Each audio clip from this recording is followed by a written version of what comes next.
بسم اللہ الرحمن الرحیم۔ السلام علیکم۔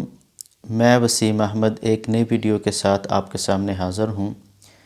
نئے سال کا آغاز ہو چکا ہے۔ آج یہ نئے سال کی میری پہلی ویڈیو ہے جو نیو ایئر 2024 جس کا آغاز ہو چکا ہے۔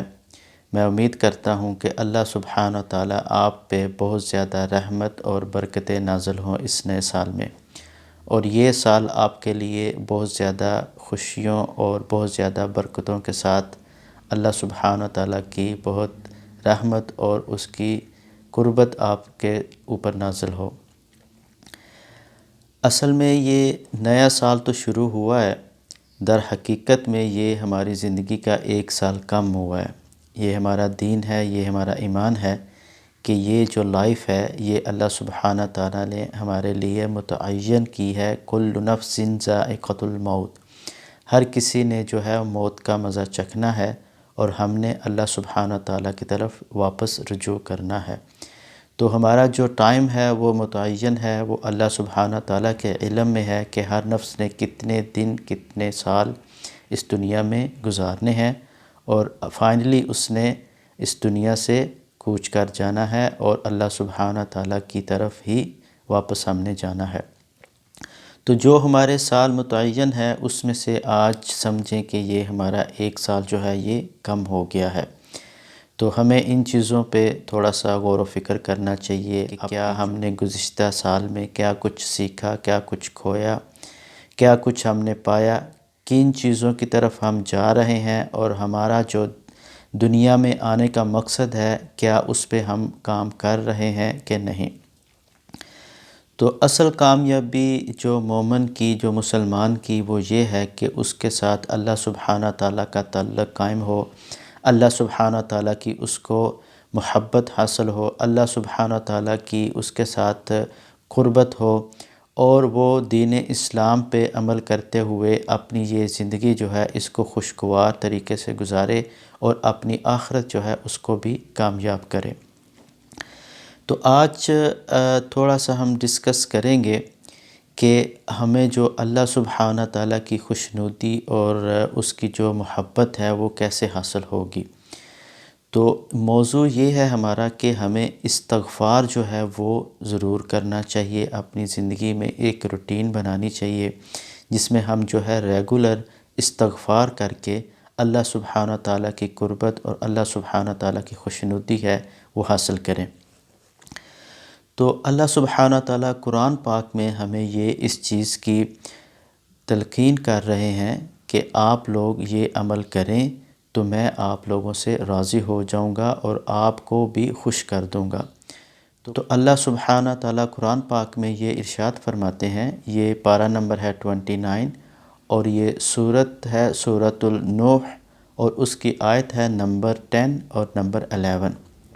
تو اللہ سبحانہ تعالیٰ کہتے ہیں فَقُلْتُ اسْتَغْفِرُوا رَبَّكُمْ إِنَّهُ كَانَ غَفَّارًا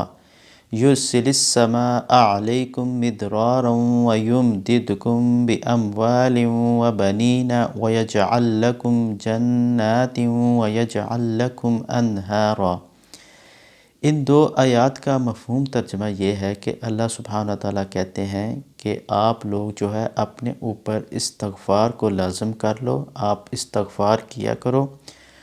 تو میں آپ لوگوں کو خوش کر دوں گا، آپ لوگوں کو اولاد سے خوش کروں گا، آپ لوگوں کو مال سے خوش کروں گا، اور آپ کی جو پریشانیاں دکھ تکلیفیں ہیں ان کو بھی دور کر دوں گا، اور آپ کو بہت سا مال اور بہت سے باغات جو ہے اس سے نوازوں گا۔ اللہ سبحانہ تعالیٰ قرآن پاک کی اس صورت میں جو کہ حضرت نوح علیہ السلام کے بارے میں زیادہ اس میں بیان کیا گیا ہے، تو اس کا تھوڑا سا سیاق و سباق یہ ہے کہ حضرت نوح علیہ السلام نے اپنی قوم کو بہت تلقین کی، ان کو تبلیغ کی، اور ان کو یہ باور قرار کرنے کے لیے بہت کوشش کی کہ آپ لوگ جو ہے اللہ سبحانہ تعالیٰ کے ساتھ اپنا رجوع کریں، اس سے معافی مانگیں، اور جو آپ نے خطائیں کی ہیں اس کو آپ اللہ سبحانہ تعالیٰ کے سامنے مخلص ہو کے گڑ گڑا کے معافی مانگیں، تو اللہ سبحانہ تعالیٰ آپ کو بہت انعامات سے اور آپ کو بہت سی اپنی کرم اور اپنی جو رحمت ہے اس سے نوازے گا۔ تو اسی کے سلسلے میں اللہ سبحانہ تعالیٰ یہ بتا رہے ہیں کہ حضرت نوح علیہ السلام نے بھی اپنی قوم کو یہ کہا تھا کہ آپ لوگ اللہ کی طرف ہی رجوع کرو اور اس سے معافی مانگو۔ تو اس کی نسبت سے یہ جو ہے یہ قرآن پاک کی یہ آیت ہے۔ اس میں اللہ سبحانہ تعالیٰ اس چیز کی بنی نوع انسان کو یہ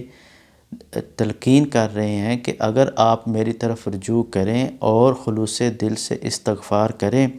تو میں آپ کو بہت سی آپ کے گناہ بھی معاف کر دوں گا اور آپ کی بہت سی پریشانیاں دور کر دوں گا اور آپ لوگوں کو مال و دولت سے نوازوں گا بھی، اور آپ کے لیے بہت زیادہ اجر و ثواب بھی ہوگا۔ ایک اور حدیث میں آتا ہے کہ نبی پاک صلی اللہ علیہ وسلم نے فرمایا کہ جو شخص یہ چاہتا ہے کہ قیامت کے دن اس کا نامہ اعمال اس کو خوش کر دے تو وہ استغفار کثرت سے کیا کرے اور وہ اپنے اوپر استغفار کو لازم کر لے، تو جنت میں ایک درخت ہے جس کا نام ہے توبہ، وہ اس کو دیا جائے گا۔ تو استغفار کی بہت بڑی جو ہے استغفار پڑھنے کی بہت بڑی جو ہے وہ برکت اور رحمت ہے۔ تو اللہ سبحانہ تعالیٰ ہم سب کو اس چیز کی توفیق دے کہ ہم اپنی زندگی میں اس کو شامل کریں۔ استغفار کے معنی جو ہیں وہ اللہ سبحانہ تعالیٰ سے معافی مانگنا ہے، اس کے سامنے رجوع، اس کے سامنے اپنی جو گناہ ہے اس کی معافی مانگنا، خلوص دل سے اس کے سامنے شرمندگی کے ساتھ اس چیز کا اقرار کرنا کہ یا اللہ جو ہم سے غلطی خطا ہو گئی آپ اس کو معاف کر دیں اور مجھے جو ہے اپنی محبت اور قربت میں شامل کر لیں۔ جتنے بھی انبیاء کرام اس دنیا میں آئے سب نے اللہ سبحانہ تعالیٰ کے ساتھ استغفار کی جو ہے وہ بہت بڑی اہمیت کو بیان کیا اور سبھی کو اسی چیز کی تلقین کی کہ اگر اللہ کی خوشنودی حاصل کرنی ہے تو اللہ کے ساتھ رجوع کرو اور اس کے ساتھ استغفار کرو، اس سے معافی مانگو۔ اور انبیاء جتنے بھی ہوتے ہیں وہ معصوم ہوتے ہیں، وہ گناہوں سے پاک ہوتے ہیں، لیکن پھر بھی اللہ کی خوشنودی کے لیے انہوں نے بھی استغفار کی۔ اگر ہم دیکھیں تو حضرت آدم علیہ السلام سے لے کے آخر الزمان نبی خاتم النبیین حضرت محمد صلی اللہ علیہ وآلہ وسلم تک سبھی انبیاء کرام نے جب بھی اس دنیا میں ان کے اوپر دکھ تکلیف پریشانیاں آئیں تو انہوں نے اللہ سبحانہ تعالیٰ کی طرف ہی رجوع کیا اور کثرت سے استغفار کیا۔ تو اگر ہم اس چیز کو اپنی زندگی میں شامل کر لیں تو ہمیں بہت سے فوائد حاصل ہوں گے۔ اور قرآن پاک میں بھی اللہ تعالیٰ نے بہت سے مقامات پہ استغفار کی اہمیت اور اس کی جو برکت ہے اس کے بارے میں ہمیں تلقین کی ہے کہ ہمیں یہ باقاعدگی سے کرنے چاہیے تاکہ اللہ کی خوشنودی حاصل ہو اور ہم کامیابی کی طرف گامزن ہو جائیں۔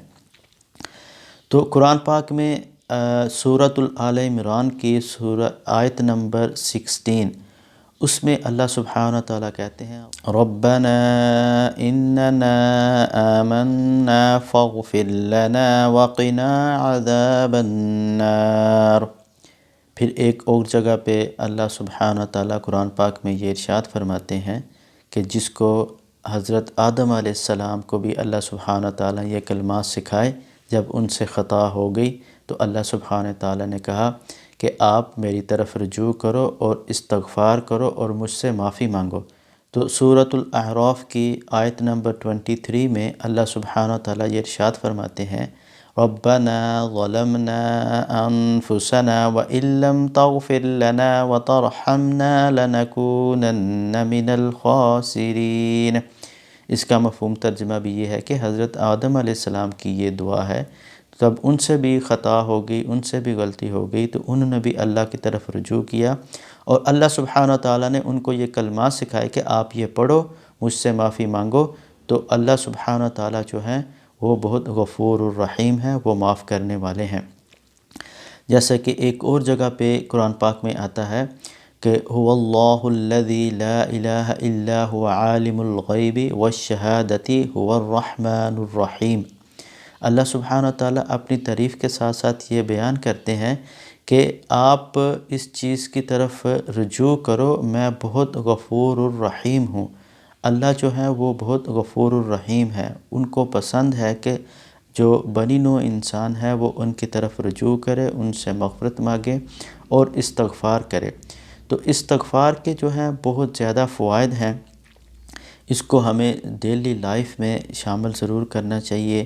حتیٰ کہ انبیاء کرام جو تھے وہ معصوم ہوتے ہیں، وہ خطاؤں سے پاک ہوتے ہیں، لیکن وہ بھی اللہ کی خوشنودی کے لیے استغفار کو کثرت سے پڑھا کرتے تھے۔ تو ایک اور مقام پہ سورۃ الاعراف کی آیت نمبر 143 میں اللہ سبحانہ وتعالی ارشاد فرماتے ہیں سبحانک تبت الیک، اور اللہ سبحانہ تعالیٰ بہت پاک ہیں اور اس کی طرف ہی آپ رجوع کرو اور اس سے توبہ کی مدد اس سے توبہ کرو۔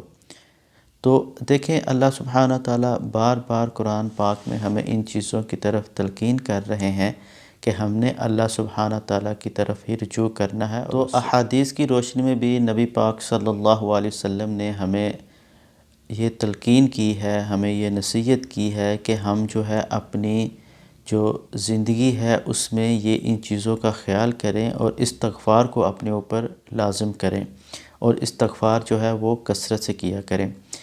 ایک اور بہت ہی جامع اور بہت ہی اہم جو ہے وہ استغفار کی جو دعا ہے وہ ہمیں ضرور یاد کرنی چاہیے، اسے سید الاستغفار بھی کہتے ہیں۔ وہ ہے بسم اللہ الرحمن الرحیم، اللہم انت ربی لا الہ الا انت خلقتنی وانا عبدک وانا علی عہدک وواعدک ما استطعت اعوذ بک من شر ما صنعت ابوء لک بنعمتک علی وابوء لک بذنبی فاغفر لی فإنہ لا یغفر الذنوب الا انت۔ دیکھیں یہ جو مختصر سی یہ دعا ہے، یہ اسے سید الاستغفار کہتے ہیں۔ یہ بخاری شریف کی حدیث ہے، اس میں یہ نبی پاک صلی اللہ علیہ وسلم نے ہمیں سکھائے ہیں یہ کلمات کہ ہم ان کو سیکھیں اور اس کو پڑھیں اور اللہ کی خوشنودی کو حاصل کریں۔ ایک اور مقام پہ نبی پاک صلی اللہ علیہ وسلم یہ ارشاد فرماتے ہیں کہ یہ دعا بھی آپ لوگ ضرور پڑھا کریں، اللہم انی ظلمت نفسی ظلما کثیرا ولا یغفر الذنوب الا انت فاغفر لی مغفرۃ من عندک وارحمنی انک انت الغفور الرحیم۔ یہ ایک اور دعا ہے، اس کو بھی ہمیں یاد کر لینا چاہیے، اللہم انک عفو تحب العفو فاعف عنی۔ پھر ایک اور دعا ہے وہ یہ ہے استغفر اللہ العظیم الذی لا الہ الا هو الحی القیوم واتوب الیہ۔ تو دیکھیں یہ جو استغفار ہے اس کو پڑھنے کے بہت زیادہ فوائد ہیں، آپ کی زندگی میں دلی سکون رہتا ہے، اللہ سبحانہ تعالیٰ کی خوشنودی حاصل ہوتی ہے، آپ کے رزق میں اضافہ ہوتا ہے، آپ کے معاملات درست ہو جاتے ہیں۔ دکھ اور تکلیفیں پریشانی یہ زندگی کا حصہ ہیں، جب تک آپ زندہ ہیں یہ دکھ پریشانیاں تو انسان کے ساتھ وابستہ رہتی ہیں، لیکن ہمیں جو ہے اللہ سبحانہ تعالیٰ کی طرف رجوع کرنا چاہیے، اللہ سبحانہ تعالیٰ پہ توکل کرتے ہوئے اس سے مدد اور اس سے مغفرت مانگنی چاہیے۔ جس نے اپنے اوپر استغفار لازم کر لیا اس نے اپنے دکھوں اور پریشانیوں سے اپنے آپ کو بچا لیا۔ اللہ سبحانہ تعالیٰ قرآن پاک میں بار بار یہ ارشاد فرماتے ہیں کہ میں غفور الرحیم ہوں اور میری طرف ہی رجوع کرو اور میری رحمت کو طلب کرو۔ تو آج ہم اس کو اس طرح سمرائز کرتے ہیں کہ استغفار جو ہے وہ ہمیں باقاعدگی سے پڑھنی چاہیے۔ قرآن و حدیث کی روشنی میں یہ جو چھوٹی چھوٹی استغفار کی دعائیں ہیں یہ ضرور پڑھنی چاہیے۔ استغفر اللہ واتوب الیہ کثرت سے پڑھنی چاہیے۔ ربنا ظلمنا انفسنا وان لم تغفر لنا وترحمنا لنکونن من الخاسرین اللہم انک عفو تحب العفو فاعف عنی یا حی یا قیوم برحمتک استغیث۔ بہت سی ایسی دعائیں ہیں جو کہ ہمیں یاد کرنی چاہیے اور ان کو اپنی زندگی میں شامل کرتے ہوئے ان کا ذکر ضرور کرتے رہنا چاہیے۔ اور اللہ سبحانہ تعالی ہمیں ان چیزوں کی کرنے کی توفیق عطا فرمائے۔ جس نے استغفار کو اپنے اوپر لازم کر لیا وہ انشاءاللہ کامیاب ہو جائے گا، وہ اللہ سبحانہ تعالی کی خوشنودی حاصل کرے گا۔ اللہ بہت معاف کرنے والے ہیں، بشرط کہ ہم خود اس چیز کو اپنے ارادے میں اور اپنی ذہن میں یہ خلوص سے دل سے اللہ کو مخاطب کر کے دعا کریں تو اللہ ضرور معاف کرتے ہیں۔ اور ہمیں جو ہے اس کو ضرور جو ہے پریکٹیکل لائف میں شامل کرتے ہوئے اس کا ذکر کرتے رہنا چاہیے۔ صبح و شام جو ہے استغفار کرتے رہنا چاہیے۔ نبی پاک صلی اللہ علیہ وسلم معصوم ہیں، اب آپ حضرت محمد صلی اللہ علیہ وسلم ہر روز استغفار کرتے تھے۔ وہ بعض حدیث میں آتا ہے کہ وہ 100 دفعہ دن میں 100 دفعہ ضرور استغفار کرتے تھے۔ تو دیکھیں اللہ کی خوشنودی کے لیے وہ کرتے تھے، کیونکہ معصوم نبی تو معصوم ہوتے ہیں، ان سے تو خطائیں نہیں ہوتی، لیکن پھر بھی ان کا استغفار پڑھنا اس چیز کی دلیل ہے کہ اللہ کی خوشنودی کے لیے، اللہ کو راضی کرنے کے لیے، اللہ کی خوشی حاصل کرنے کے لیے وہ یہ کلمات پڑھا کرتے تھے۔ تو کیوں نہ ہم بھی اس کو آج ہی سے اپنی زندگی میں شامل کریں اور اس کو ریگولر ہم پڑھا کریں اور اس کی جو برکات ہیں وہ ہم حاصل کریں۔ اور اس نئے سال کے ساتھ اللہ سبحانہ تعالی ہم پہ رحم اور کا اپنی کرم نازل فرمائے۔ اور یہ میں آپ لوگوں سے امید کرتا ہوں کہ آج کے دن جو آپ ایک نئے سال کی شروعات کرنے جا رہے ہیں تو یہ آپ اس سال میں پکا ارادہ کریں کہ آج سے آپ اس کو اپنی ڈیلی لائف میں شامل کریں گے، اور اس سال میں اس چیز کو ایک اپنے ساتھ اٹیچ کرتے ہوئے اس چیز کو لازم جز بنا لیں کہ آپ نے ہر روز جو ہے استغفار جو ہے وہ ضرور پڑھنی ہے۔ اس کی کوئی تعداد متعین نہیں ہے، آپ جتنا بھی ایزیلی پڑھ سکتے ہیں کثرت سے اس کو پڑھتے رہیں۔ اس کو کثرت سے پڑھنے سے آپ کو ایسے فوائد حاصل ہوں گے کہ آپ کے ذہن میں بھی نہیں، آپ کے ذہن و گمان میں بھی نہیں ہوں گے۔ تو کثرت سے استغفار پڑھنے کے بہت سے فوائد ہیں۔ آپ کی زندگی میں غم ختم ہو جائیں گے، آپ کے رزق میں اضافہ ہوگا، اللہ تعالیٰ آپ کو پریشانیوں سے محفوظ رکھے گا، آپ کے معاملات درست ہو جائیں گے، آپ کے جو پریشانیاں اور دکھوں میں رکاوٹیں ہیں وہ ختم ہو جائیں گی۔ تو الٹرنیٹلی جو ہر چیز پہ قدرت رکھتا ہے وہ اللہ سبحانہ تعالیٰ کی ذات ہی ہے، تو ہمیں اس کی طرف ہی رجوع کرنا چاہیے۔ اللہ سبحانہ تعالیٰ سے معافی مانگتے ہوئے، ہم ان چیزوں پہ عمل کرتے ہوئے اللہ سے جب استغفار کی کثرت سے کریں گے تو اللہ سبحانہ تعالیٰ ضرور ہمارے جو گناہ ہے وہ معاف کریں گے، اور ہمارے لیے اس دنیا میں بھی باعث برکت ہوں گے اور آنے والی دنیا میں بھی ہمارے لیے باعث برکت ہوں گے۔ اگر آپ اس چینل پہ نئے ہیں تو اس کو سبسکرائب کر لیں اور بیل آئیکن کو کلک کر لیں تاکہ آنے والی جو نئی ویڈیوز ہیں اس کا آپ کو نوٹیفیکیشن ملے۔ تو میں امید کرتا ہوں کہ آپ لوگ کو اس سے انشاءاللہ ضرور فائدہ حاصل ہوگا، اور آپ ان چیزوں پہ عمل کرتے ہوئے اللہ سبحانہ تعالیٰ کی خوشنودی حاصل کریں۔ جزاکم اللہ خیر۔ السلام علیکم ورحمۃ اللہ وبرکاتہ۔